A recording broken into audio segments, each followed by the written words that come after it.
तो 31 को उनका जन्म रामेश्वरम के तमिलनाडु में हुआ था। कमजोर आर्थिक स्थिति के एक मुसलमान परिवार में उनका जन्म हुआ। पेशे से उनके पिता नाविक थे और पिता क्योंकि ज्यादा पढ़े लिखे नहीं थे तो शुरू से उनको काफी तकलीफ आई। एक बार क्लास के अंदर उनका एक दोस्त हुआ करता था जो कि मुख्य पुरोहित को बेटा था, और मुख्य पुरोहित को बेटा जो रामदास शास्त्री अपने इसके साथ में पहली बेंच पे बैठे मास्टर जी नाराज हो गए। ए मुसलमान लड़का प्रमुख शास्त्री के बेटे के साथ पहली बेंच पे कैसे बैठा? उनको लगा कि थप्पड़ पीछे बैठा दिया, भाग पीछे जाकर के बैठ। अब्दुल कलाम चुपचाप जाके पीछे बैठ गए। और क्या सोचिए, इस घटना पे उन्होंने उस दिन संकल्प लिया पीछे बैठ के दुनिया बदलूंगा। और पीछे बैठना कोई मायने नहीं रखता, इसलिए वो कहा करते थे देश का सबसे अच्छा दिमाग क्लासरूम की आखिरी बेंच पे भी मिल सकता है। अच्छा, परिवार बहुत बड़ा था, 10 भाई बहन थे, पैसों की कमी तो होनी थी, तो अपने खर्चा निकालने के लिए अखबार बेचना शुरू किया। छोटी उम्र में अखबार क्यों बेचते थे? इनको पता था पैसा तो मिलेगा, लेकिन सारे रास्ते में बेचते वक्त पूरे अखबार को पढ़ जाऊंगा। चलते चलते सारे अखबार को पढ़ जाया करते थे। 8 साल की जब उम्र में थे ना, ये बहुत छोटे थे, इनके गांव से कई किलोमीटर दूर एक मास्टर जी बहुत बढ़िया गणित पढ़ाते थे और बोले सुबह 4 बजे 1 घंटे की क्लास फ्री है, उसी बच्चे को पढ़ाऊंगा सुबह 4 बजे जो नहा धो के आएगा। अब ये कई किलोमीटर दूर सुबह 3 बजे उठ के तैयार हो के नहा के ठंडे पानी से किसी भी मौसम में, सर्दी हो बारिश हो या तूफान हो, 4 बजे पहुंच जाया करते थे। कलाम जब रात को भी घर में पढ़ते थे तो उनके वहां पे लालटेन होती थी केरोसिन ऑयल से जलने वाली, 7 से 9 केवल 2 घंटे का तेल था इनके पास में, वो केरोसिन ऑयल मिट्टी का तेल। लेकिन पिताजी माताजी इनकी जब देखा पढ़ने में इंटरेस्ट है तो उन्होंने अपने लिए अंधेरा रखा और इसके लिए 11 बजे तक किया। मेहनत से कभी डरे नहीं, ईमानदारी से कभी हटे नहीं। छोटा लक्ष्य देखना पाप के समान है, इसलिए हमेशा महान लक्ष्य चुनना होगा। जब 5वीं क्लास में थे, उनके टीचर सुब्रमण्यम अय्यर, श्री शिवा सुब्रमण्यम अय्यर, जो बच्चों को सिखा रहे थे चिड़िया कैसे उड़ती है, उसकी डिटेल चिड़िया कैसे उड़ती है, चिड़िया कैसे उड़ती है, बच्चों को समझ ना आए तो ये उनको वहीं समुद्र के किनारे ले गए और वहां उड़ती हुई चिड़िया दिखाई, और वो लाइव एग्जांपल जब दिखाया चिड़िया उड़ती हुई, उसकी डिटेल की डिटेल पंखों की समझाई, तो उनके दिमाग में वहीं से इनका प्रोफेशन शेप हो गया। उनका घर समुद्र के करीब था और इच्छाएं आकाश से आगे थी, वहीं से एरोनॉटिक्स इनको समझ में आया। हाई स्कूल इन्होंने रामनाथपुरम के एक श्वार्ट्ज हायर सेकेंडरी स्कूल में किया, और एक बार अपने स्कूल में किसी गलत क्लास में पहुंच गए। और गलत क्लास में जब अंदर घुसे तो टीचर ने इनको शपथ लगाई, जब तक तुम्हें यही नहीं समझ में आ रहा कि तुम्हारी क्लास कौन सी है, मैथमेटिक्स की क्लास में तुम गलत क्लास में पहुंच गए तो तुम क्या आगे पढ़ोगे और क्या आगे बढ़ोगे। और वहीं इन्होंने इतनी पढ़ाई करी मैथमेटिक्स में कि 100 में 100 नंबर ले आए। टीचर भी हैरान हो गया, अगर तुम सूर्य की तरह चमकना चाहते हो तो पहले सूर्य की तरह जलना होगा। बचपन से ही आसमान में उड़ने की इच्छा थी, इसीलिए इन्होंने मद्रास के हाईएस्ट कॉलेज, देश का सबसे अच्छा कॉलेज था MIT, Madras institute of technology, वहां एरोनॉटिकल इंजीनियरिंग में दाखिला लिया। बहन ने काफी पैसा अपना सोना गहना गिरवी रख करके इनको 1000 रुपए दिया कॉलेज में। अब एरोनॉटिक्स था तो विमान के डिजाइन बनाने थे, प्रोजेक्ट मिला, अब विमान के डिजाइन बनाने में लग गए और डिजाइन जो बनाया और टीचर को दिखाया, टीचर को पसंद नहीं आया और टीचर ने कहा अगर तुम एक अच्छा डिजाइन नहीं बना सके ना अब्दुल कलाम तो तुम्हारी स्कॉलरशिप छिन जाएगी, स्कॉलरशिप छिन जाएगी, स्कॉलरशिप छिन जाएगी। इनका दिमाग चकरा गया। टीचर की ये बात सुन के पांव के नीचे जमीन खिसक गई। 1000 रुपए बहन ने गिरवी रखे, मुझे गहने अपने दिए थे, और इन्होंने टीचर से कहा मुझको 1 महीना दे दो, बहुत बढ़िया डिजाइन दूंगा। टीचर ने कहा कोई 1 महीना नहीं, 3 दिन मिलेंगे, 3 दिन। इनका दिमाग हिल गया उस समय, ये घबरा गए थे स्कॉलरशिप ना छिन जाए। उसके बाद तो उन्होंने 3 दिन ना खाया ना सोए, 3 दिन ना खाया ना सोए, 72 घंटे लगातार उस पर काम किया, जी जान लगा दिया। और जब प्रोफेसर ने देखा डिजाइन, प्रोफेसर भी हैरान हो गए, उनकी आंख में आंसू आ गए, बोला बहुत बढ़िया डिजाइन बनाया। नींद और निंदा पर जो विजय पा लेते हैं उनको आगे बढ़ने से कोई नहीं रोक सकता है, जो नींद और निंदा पे विजय पा लेता है उनको आगे बढ़ने से कोई नहीं रोक सकता है। इसके बाद MIT की परीक्षा अच्छे नंबर से उन्होंने पास करी। अब पढ़ाई तो उनकी हो चुकी थी, अगली लर्निंग इनके जीवन से क्या है, फेलियर को हार्ट में और सक्सेस को हेड में घुसने नहीं देना चाहिए, दिल और दिमाग को कंट्रोल में रखो। अब इनके पास 2 इंटरव्यू की ऑप्शन आई, एक मिनिस्ट्री ऑफ डिफेंस से और दूसरी एयरफोर्स से। इनको कहां जाना था आपको मालूम है?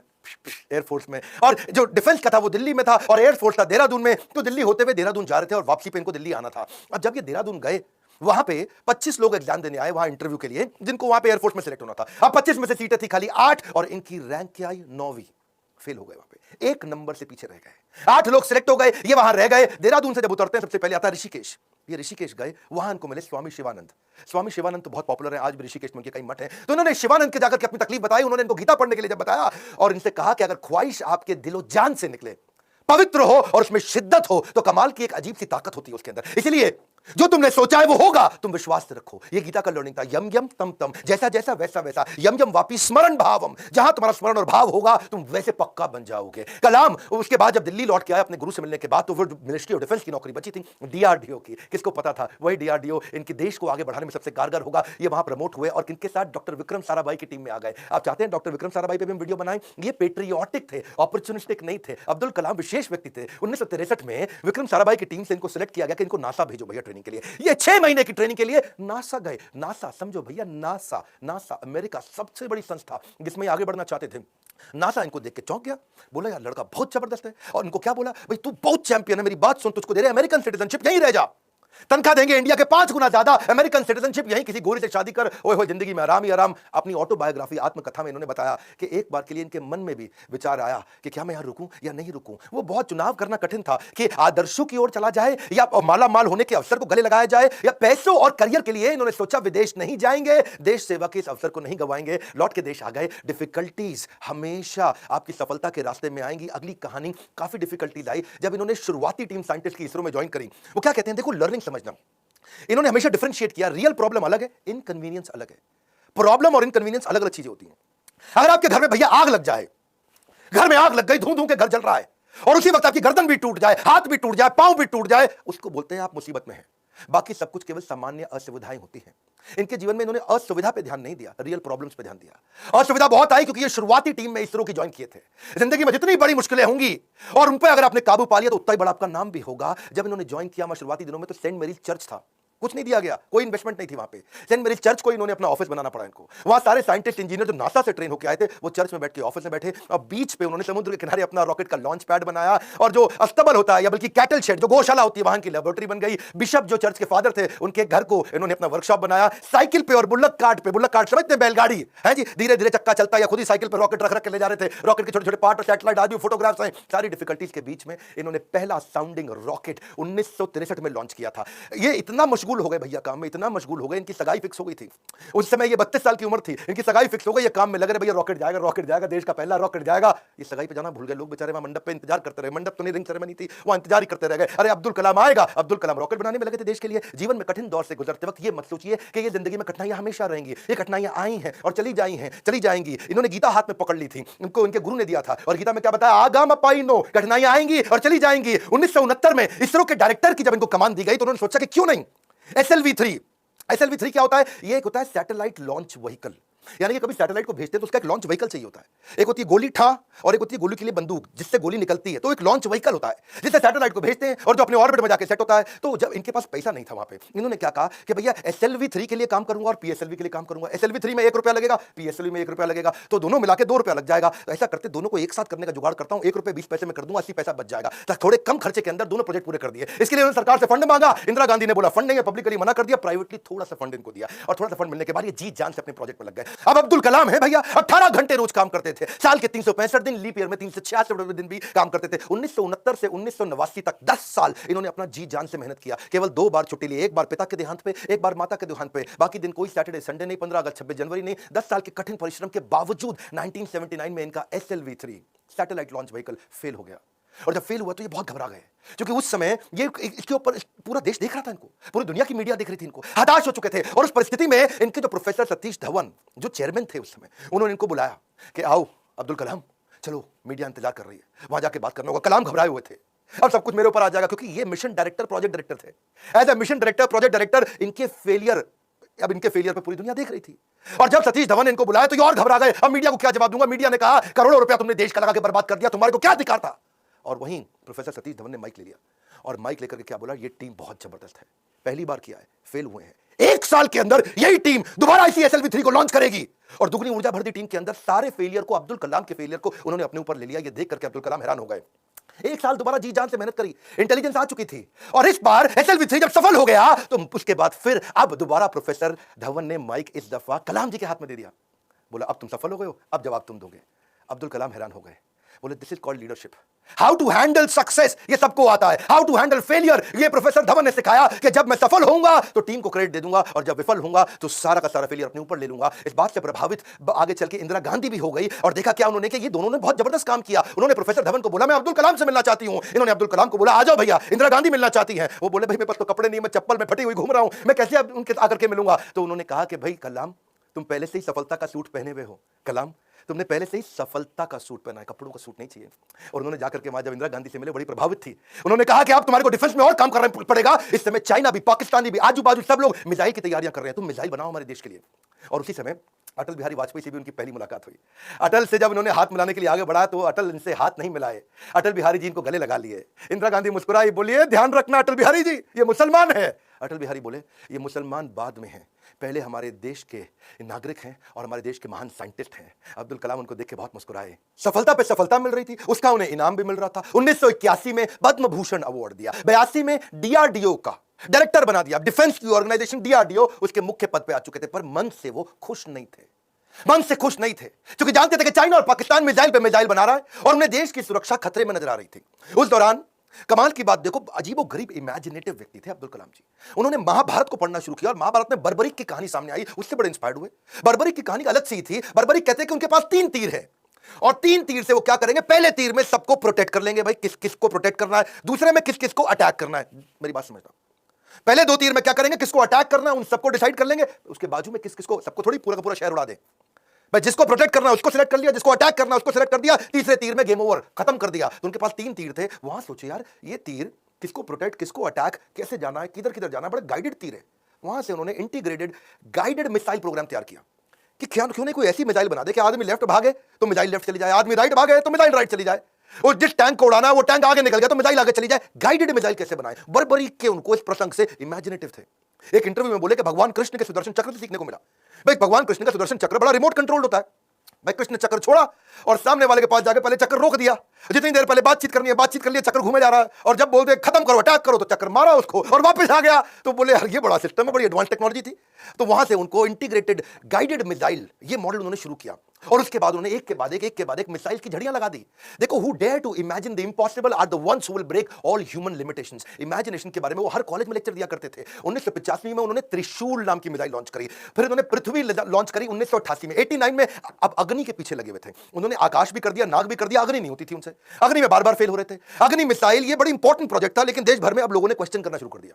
लोग अपने अपने हिसाब से इसका अलग अलग मतलब निकाल रहे थे, भाई क्यों फेल हो रहे हैं। अमूल ने तो वहां पे एक ऐड लगा दी, और अमूल कहता है जी अग्नि मिसाइल के अंदर तुम्हारा पेट्रोल कम पड़ जाता तो अमूल का बटर डाल लो। लोगों ने मजाक बनाना शुरू कर दिया और बार बार लोगों के सवालों के कारण ये बहुत सीरियस थे। और उसी 89 के एंड आने से पहले पहले इन्होंने अग्नि को भी सफल बना दिया। बार बार असफल होने पर भी उत्साह न खोना ही सबसे बड़ी सफलता है।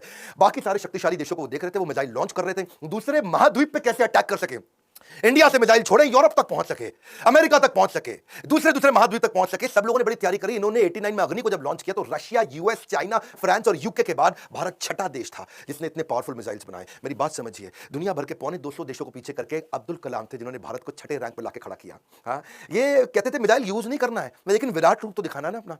10वें अध्याय के बाद जब भगवान कृष्ण ने देखा कि अर्जुन उबासी ले रहा, अर्जुन सीरियस नहीं ले रहा, तो मैं विराट रूप दिखाऊं। और जब कृष्ण ने विराट रूप दिखाया, कृष्ण ने मारा नहीं, किसी को विराट रूप दिखाया, अर्जुन एकदम लाइन पे आ गया, बात समझ आ गई बात। इसीलिए कभी कभार बाजू का पाकिस्तान, चाइना जब आंख दिखाए तो विराट रूप दिखा दो, थोड़ी मिसाइल छोड़ देंगे, विराट रूप दिखा दो, अपने आप लाइन पे आ जाए, समझ आ गया, वापस आ जाओ, सॉरी। तो ऐसा अब्दुल कलाम जी ने स्ट्रांग बनाया। उनकी मेहनत 1993 में और रंग लाई जब पीएसएलवी को भी उन्होंने सफल कर दिया। आज वही कलाम जी की देन है कि पीएसएलवी से हमने 10 रुपए किलोमीटर के कम खर्च पे भी मंगल तक सफर पूरा कर लिया जी। 2014 में हॉलीवुड की मूवी में जितना खर्चा था उससे कम के अंदर तो हमने मंगल का सफर कर लिया। 2017 में ये अब्दुल कलाम जी थे जिनके चलते 104 सैटेलाइट एक रॉकेट से लॉन्च किए। दुनिया में सबसे सस्ता अफोर्डेबल प्रोग्राम ये अब्दुल कलाम जी की देन थी। 1979 में वही कलाम थे, वही भारत था, कोई देश मदद नहीं कर रहा था। ये 1979 था और आज 2017 में ये कलाम जी की देन है जब दुनिया भर के देश इंडिया के पास आए, भाई हमारा भेज दो यार, अपने रॉकेट में हमारा भी भेज दो। हमने यूएस की मदद करी, नीदरलैंड की करी, स्विट्जरलैंड की करी, इजराइल की करी, कजाकिस्तान की करी, यूएई की करी और हमारे 100 मिलाकर के 104 सैटेलाइट एक साथ भेजे थे। ये अब्दुल कलाम जी की देन है। अच्छा वापस चलते हैं 93 के पीएसएलवी, जब उन्होंने इसको सफल बनाया उसी समय न्यूक्लियर पावर की बातचीत दुनिया भर में बहुत हो रही थी। इन्होंने देखा कि भाई अमेरिका धमकियां भी बहुत दे रहा था। अब बात यह है कि धमकियों से डरना पुरुषार्थ से बेईमानी है और जो देश के लिए कुछ भी कर गुजरे वही सच्चा हिंदुस्तानी है। कलाम जी सच्चे हिंदुस्तानी थे। उन्होंने 3 तरकीबें अपनाई। पहली, जितने भी अपने साइंटिस्ट हैं उनको आर्मी की वर्दी में डाल दो, सैटेलाइट को समझ ना आए कि ये तो नॉर्मल आर्मी घूम रही है, ये कोई साइंटिस्ट थोड़ी है, ये तो नॉर्मल आर्मी है। पहला। दूसरा, जब भी ये कोई काम करेंगे उसी समय के बीच में करेंगे जब एक सैटेलाइट जाएगा और दूसरा आने वाला उसके बीच में कर लेंगे, एक आएगा एक जाएगा उसके बीच में कर लेंगे, एक आएगा एक जाएगा उसके बीच में कर लेंगे। तो ये उतने ही टाइम में तैयारी करते थे। और तीसरा, काम खत्म होने के बाद जमीन को एकदम साफ सुथरा सेट करते थे। जब सैटेलाइट आएगा पता नहीं चलता कुछ हुआ, यहाँ पे वो आर्मी वाले आराम से घूम रहे हैं, अमेरिका को पता नहीं लगने दिया। 1992 से 97 लगातार उन्होंने काफी काम किए। आसपास के गांव और अन्य लोगों को कभी नहीं पता चला कि यहाँ हुआ क्या है और यही मेहनत उनकी रंग लाई। 1998 में भारत ने ऑपरेशन शक्ति के नाम से परमाणु परीक्षण कर दिया, चुपचाप कर दिया। आज इन्हीं प्रयासों से भारत परमाणु समृद्ध बन पाया है। 5 देश थे उस समय में, फ्रांस था, यूएस था, रशिया, यूके और चाइना। ये 5 देश थे। हमें किसी से दिक्कत नहीं थी, हमें चाइना से दिक्कत थी। क्योंकि चाइना चुपचाप उस समय पाकिस्तान को भी परमाणु शक्ति दे रहा था। वो तो आपको पता ही है जी, है वो तो उसके नाजायज, मैं ज्यादा नहीं बोलूंगा, तो उसके चक्कर में पाकिस्तान और चाइना के चक्कर में यहां इंडिया ने काम पूरा कर दिया। उनके लगातार प्रयासों के चलते 1997 के अंदर उनको भारत रत्न दिया गया। 41 साल तक उन्होंने भारत की सेवा करी। 1999 में वो रिटायर हुए। उन दिनों वाजपेयी जी एक्शन में चल रहे थे इधर, यहां ये रिटायर हुए, वाजपेयी जी एक्शन में, उन्होंने फोन मिला दिया, और हाँ भी कलाम जी बात सुनो यार, अपना मंत्रिमंडल हम बना रहे हैं, तुम्हारे को हम मिनिस्ट्री देना चाहते हैं, आ जाओ यार, तुम बुद्धिमान आदमी हो, विजनरी लीडर थे। वाजपेयी जी अपने आप में विजनरी थे, बोले अब्दुल कलाम को लूंगा तो बहुत अच्छा रहेगा, माइनॉरिटी भी हमारे साथ जुड़ेगी, बुद्धिमत्ता भी मिलेगी, इंटेलिजेंस भी बिल्ड होगा। अब्दुल कलाम जी को कन्विंस करने में लगे। कलाम जी बोले एक दिन बाद बताऊंगा जी। एक दिन बाद कलाम जी ने फोन कर दिया कि जी मैं अस्वीकार करना चाहता हूं, और मिल करके फिर जाके बोला कि मुझको एक नई पीढ़ी तैयार करनी है जो भारत को विश्व गुरु बना सके। एक नई पीढ़ी तैयार करने के लिए मैं कॉलेजेस में पढ़ाना चाहता हूं, अपनी टीचिंग के प्रोफेशन के लिए अन्नामलाई यूनिवर्सिटी तमिलनाडु साउथ वापस चले गए। अगली बार यहां तो सब ठीक हो गया, अब जब राष्ट्रपति बनने का समय आया 2002 में, कई लोगों का नाम आया, बहुत सी चीजें आगे पीछे हुई, और उन्हीं दिनों जब वो नाम आया तो फिर से यहां घंटी बजती रही इनके ऑफिस के अंदर, कलाम जी के। और जब ऑफिस में घंटी बजती रही, किसी को नहीं पता चला, तो किसी ने इनके वाइस चांसलर ने इनके यूनिवर्सिटी में जाके भाग के कलाम जी को बोला, अरे कलाम जी आपके यहां प्रधानमंत्री जी का फोन आ रहा है बार बार। कलाम जी गए, उन्होंने फोन उठाया, तो नमस्कार, बातचीत शुरू हुई। तो वाजपेयी जी ने कहा, देखिए एक रिक्वेस्ट करूंगा, अब मना नहीं करना, पिछली बार आपने मना किया था, अब नहीं करना। तो कलाम जी ने पूछा, कहिए क्या रिक्वेस्ट है। वाजपेयी जी बोले, हम आपका नाम देश का राष्ट्रपति बनाने के लिए रिकमेंडेशन देना चाहते हैं, आप हाँ कर दीजिए। अब्दुल कलाम जी मुस्कुराए और बोले 1 घंटे का समय दीजिए। 1 घंटे के बाद वो वापस गए, उन्होंने फिर फोन किया और स्वीकार कर लिया, बोला ठीक है मैं इसके लिए तैयार हूं। अब कलाम जी का राज्य अभिषेक होना था, जैसे भगवान राम का राज्य अभिषेक हुआ 14 साल के वनवास के बाद में, और भगवान राम जब वापस आए और उनका अभिषेक, तो अभिषेक के समय पर उनके भाई ने उनसे पूछा कि आप किस किस को राज्याभिषेक में बुलाना चाहते हैं। तो भगवान ने बोला 14 साल में था नहीं, मेरे यहाँ कोई दोस्त है नहीं, और जो हमारे दोस्त थे उन सबको आप जानते ही हैं, आपने सबको इनवाइट कर ही लिया होगा। और इतने में भगवान राम ने कहा, हाँ पर इस वनवास के दौरान मेरा एक दोस्त बना था। वही शुरुआत के जो साल थे, उन दिनों एक नाविक हमें नदी पार कराया करता था, केवट। वो केवट ने हमारी बहुत मदद करी है, वो हमारा मित्र है, उस केवट को बुला के लाओ राज्याभिषेक में। और केवट को लाके सबसे आगे भगवान राम के उस राज्याभिषेक में बुलाया गया था। ठीक उसी प्रकार जब अब्दुल कलाम जी से पूछा गया कि अब आपका भी राज्याभिषेक हो रहा है, you are going to become president of India, और कलाम जी ने कहा, आपने जिस जिसको बुलाना था सबको बुला लिया है, मेरे 2 ही मित्र हैं। जब मैं साउथ में रहा करता था तो उस समय एक मोची जो मेरे जूते बांधने में फटे जूते होते थे, उसने मेरी बहुत मदद करी, वो मेरा मित्र है, उसको बुला लीजिए। और एक ढाबे वाला जिसने उनको खाना खिलाया और कभी कभी 2 रोटी एक्स्ट्रा भी खिलाई, बोला उनको दोनों को जरूर बुला लीजिए। विनम्रता के उदाहरण खत्म थोड़ी होंगे।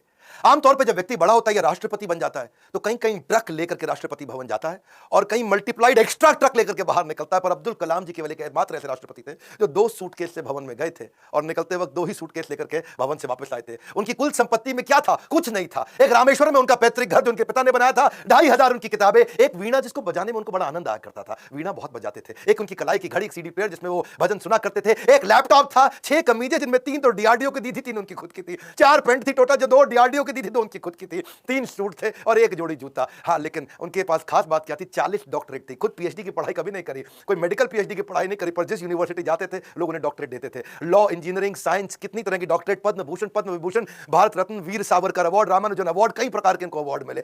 उनकी एक खास बात मैं जरूर बताना चाहूंगा, हालांकि वो मुसलमान थे लेकिन वेजिटेरियन थे। उनका बड़ा प्रेम था, एनिमल्स आर एंजल्स विद फर, पक्षी जगत पर्यावरण का सूचक होता है। कलाम जी क्या कहते थे? वो पर्यावरण का सूचक है और अगर वो मुसीबत में है तो समझ लेना कि अब हमारे भी बुरे दिन दूर नहीं है। एक बार उनको जो डीआरडीओ की उनकी दीवार हुआ करती थी ना बाउंड्री की, तो उनको बोला गया सिक्योरिटी के लिए कांच वांच लगा दो। बोला बिल्कुल नहीं, ये बर्ड्स के लिए बड़ा हार्मफुल हो सकता है। उन्होंने मना कर दिया। और जिस समय वो प्रेसिडेंट बने थे, बाद में जब वो राष्ट्रपति भवन के अंदर मुगल गार्डन में जब वॉक किया करते थे ना, तो वो एक मोर को देखा जो ना मुंह खोल पा रहा ना बंद कर पा रहा है। स्पेशली उन्होंने वेटनरी डॉक्टर को बुला के देखा तो देखा मोर के गले में ट्यूमर है, ना मुंह खोल पा रहा है ना मोर मुंह बंद कर पा रहा है। उन्होंने इसका इलाज कराया। एक लीडर की महानता का इसी बात से पता चलता है कि वो किन लोगों की मदद कर रहा है बदले में उन्हें कुछ नहीं दे सकते।